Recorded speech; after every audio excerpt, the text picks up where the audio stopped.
Bom momento, nono ano. Tudo bem com vocês? Espero que sim. Aqui é o professor Edgar para mais uma videoaula de História. Nós estamos aí caminhando para a nossa aula de número 39 e hoje a gente vai corrigir as tarefas aí do módulo 7, aquele que fala da participação do Brasil na Segunda Guerra Mundial e aquele que também fala sobre a redemocratização, que é o período ali do fim do Estado Novo do Getúlio Vargas, tá? No ano de 45. Vamos começar as tarefas que estão lá no final da apostila? Vamos lá então. A primeira tarefa que aparece é a de número 21, que vai tratar exatamente aí do Brasil na Segunda Guerra Mundial. A tarefa fala assim: a participação do Brasil na Segunda Guerra Mundial está associada a uma relação de trocas entre o país e os Estados Unidos. A partir das discussões realizadas ao longo do item 4.5, o Brasil na Segunda Guerra Mundial, preencha a tabela listando os termos dessa troca para cada um dos envolvidos. Vamos dar uma olhada na tabela? Bom, o que o Brasil, vai receber, digamos assim, dos Estados Unidos? O Brasil vai receber investimentos, empréstimos, acesso à tecnologia e aumento do intercâmbio cultural com os Estados Unidos. O que cada palavrinha dessa aí significa, né? Bom, você vai ter uma série de investimentos, no caso, você vai... Desculpem. Você vai ter aí um investimento, a construção da Companhia Siderúrgica Nacional, lá na cidade de Volta Redonda, no Rio de Janeiro. Então, você vai ter o início da siderurgia no Brasil. Uma série de empréstimos também. O Brasil vai emprestar muito dinheiro dos Estados Unidos. Vai ser nesse momento também que o Brasil aí vai começar a explorar mais minérios, com a construção da Companhia Vale do Rio Doce, por exemplo. Acesso à tecnologia, então o Brasil vai ter acesso à tecnologia, principalmente tecnologia militar também, realizada lá nos Estados Unidos, principalmente na área da aeronáutica, da marinha. E você tem também aí o aumento do intercâmbio cultural com os Estados Unidos, que é o caso lá da política de boa vizinhança, daqueles personagens que eu citei em uma das nossas aulas, que é exatamente a criação do Zé Carioca, a exaltação da Carmen Miranda, Então você tem aí essa série de elementos culturais, esse intercâmbio cultural que será feito aí pelos Estados Unidos através, por exemplo, desse estúdio de cinema, os estúdios Disney, Um estúdio aí de animação e de cinema bastante importante até os nossos dias. Então você tem essa série de elementos aí colocados que foi recebido pelo Brasil, O que os Estados Unidos tirava de proveito dessa relação com o Brasil aí durante a Segunda Guerra Mundial? Acesso às bases do Atlântico, então o Brasil vai ter bases aéreas em Recife, Natal e Belém, se eu não me engano, que são 3 capitais ali do Nordeste que vão receber aí bases aí que vão atuar no Atlântico. Fornecimento de matérias-primas, ferro e borracha. Eu falei também a questão lá da figura do soldado da borracha, que são milhares de trabalhadores do Nordeste que vão para a região Norte extrair o látex, tá? Então você tem o fornecimento, ou pelo menos a exportação do látex para a produção de até ferramentas, no caso a borracha vai lá construir os pneus, das armas como tanques, carros de guerra e por aí vai. E obviamente o apoio das Forças Armadas Brasileiras, no caso a Força Expedicionária Brasileira que vai lutar na Itália, e a Força Aérea Brasileira que vai patrulhar aí o Oceano Atlântico, evitando o torpedeamento de navios aliados, tá? Então você tem esses termos aí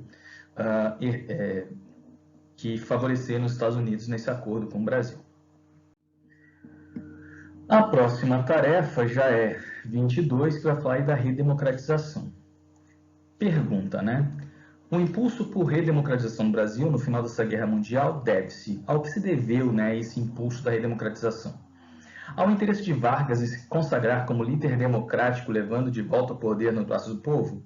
Por mais que os queremistas quisessem a continuidade do Vargas, mas na verdade é exatamente o contrário.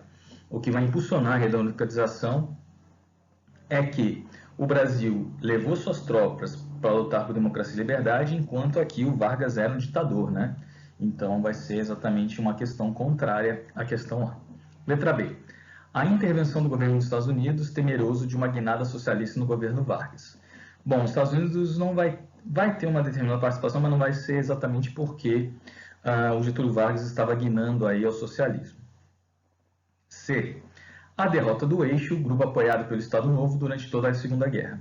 O Estado Novo não vai apoiar o Eixo, né? O Estado Novo vai apoiar os aliados. Tanto é que o Brasil vai entrar do lado aí dos Estados Unidos nesse conflito. Letra D. A intensa insatisfação política e social com as restrições impostas pelo Estado Novo e sua contradição com o reforço da democracia no pós-Segunda Guerra. Essa é a questão correta, tá?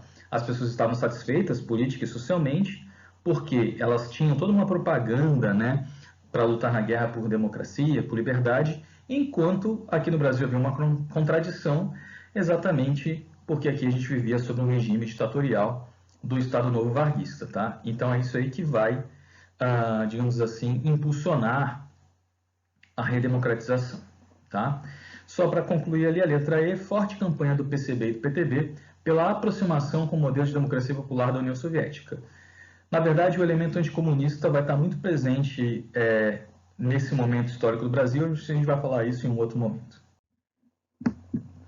Assinale V para as afirmativas verdadeiras e F para as informações falsas a respeito da redemocratização do Brasil. O PTB, a gente vai falar dos partidos políticos, né? O PTB foi criado como herdeiro da política trabalhista de Getúlio Vargas, fato que garantiu popularidade aos seus membros. PTB, Partido Trabalhista Brasileiro. Então, obviamente, essa está correta, essa é a verdadeira, tá? O PTB vai ser o herdeiro aí do legado do governo de Getúlio Vargas, principalmente do trabalhismo. A UDN representava getulistas moderados, geralmente recrutados entre os remanescentes dos tenentistas e dos interventores estaduais que atuaram na era Vargas. Se vocês voltarem lá no meu vídeo sobre os partidos políticos, vocês vão saber que a UDN se destaca por ser liberal. Liberal até o osso, tá? Então essa aí é falsa porque quem era aí representava os getulistas moderados e tal era o PSD, tá? O PCB foi criado por Getúlio Vargas e Luiz Carlos Prestes com o objetivo de se manter o controle sobre o movimento sindicalista brasileiro. Na verdade, o PCB foi criado bem antes da era Vargas. O Getúlio Vargas não tem nada a ver com a criação do PCB, mas o Luiz Carlos Prestes queria, sim, se aliar com Getúlio Vargas para se aproximar do sindicalismo, tá? Mas essa aí está errada porque não foi o Getúlio Vargas que fundou o PCB. A última. O PSD tornou-se o maior partido do país e contava com um grande número de getulistas moderados. Como eu falei antes, os getulistas moderados vão exatamente compor o PSD, por isso que essa aí é verdadeira, ok? Então ficou VF e FV. A próxima fala o seguinte. Entre as razões para a deposição de Getúlio Vargas encontram-se. Letra A. A ação de comunistas do movimento queremista, cuja campanha pró-Vargas preocupava a elite do exército. Não, né? Você não tem ali comunistas no movimento queremista. Os queremistas eram exatamente a classe trabalhadora, a população em geral, que adorava o Vargas e queria que ele permanecesse no governo. B. O crescente desrespeito de Vargas aos acordos que precediam a realização das eleições, atos como manter-se na presidência e nomear seu irmão como chefe de polícia do Distrito Federal, soaram como tentativa de golpe. Não foi o caso, tá? O Vargas, em um ano ali de 45, ele vai convocar eleições, então vai ser tranquilo. C. O sucesso do movimento queremista, que, contra a manutenção de Vargas no poder, convenceu generais como Góes Monteiro e Dutra de que era hora de depô-lo. Os queremistas queriam que o Vargas continuasse, não que ele saísse, então essa está errada. Letra D. O apoio brasileiro aos aliados na Segunda Guerra Mundial, o que atraiu a oposição da UDN ao governo Vargas. Isso se constituiu como elemento essencial para a queda do presidente. Essa está correta. A UDN, ela levava exatamente essas ideias liberais, de democracia e liberdade, ficava questionando o papel ditatorial do Vargas nesse momento, tá?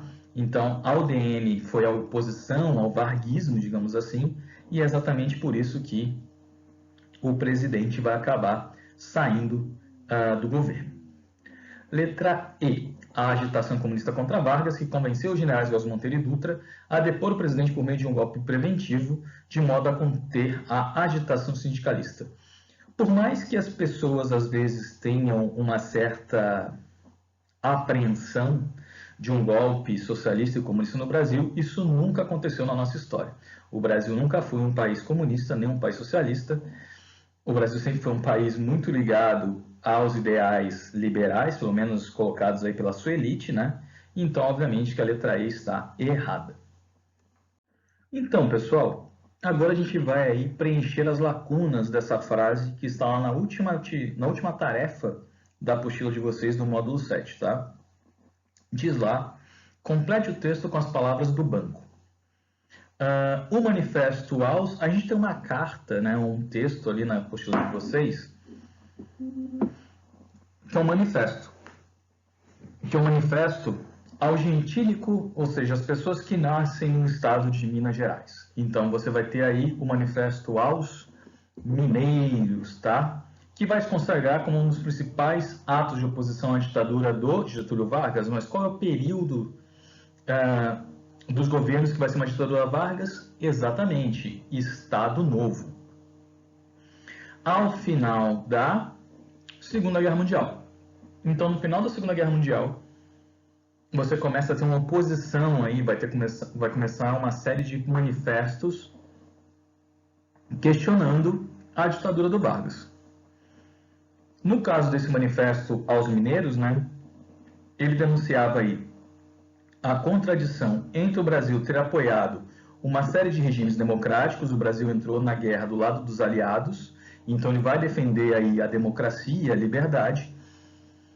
E esse manifesto estava exatamente denunciando, digamos assim, a contradição do Brasil ter apoiado esses regimes, mas manter no próprio Brasil um regime ditatorial com forte inspiração dos fascistas, tá? Então, se você completou as lacunas nessa sequência, mineiros, Estado Novo, Segunda Guerra Mundial, democráticos e fascistas, você está certo, ok? Ou certa, né? Pessoal, essas eram as tarefas, tá? Hoje ainda nessa semana a gente ainda vai falar de cinema, tá? E na próxima semana eu venho aí com novidades para a gente poder se aprofundar aí no conteúdo que a gente teve nesse bimestre, fazer umas revisões também. E aí a gente finaliza o segundo bimestre e parte para o terceiro bimestre. Tudo bem, pessoas? Fiquem bem por aí. A gente se vê em breve. Um beijo. Tchau, tchau.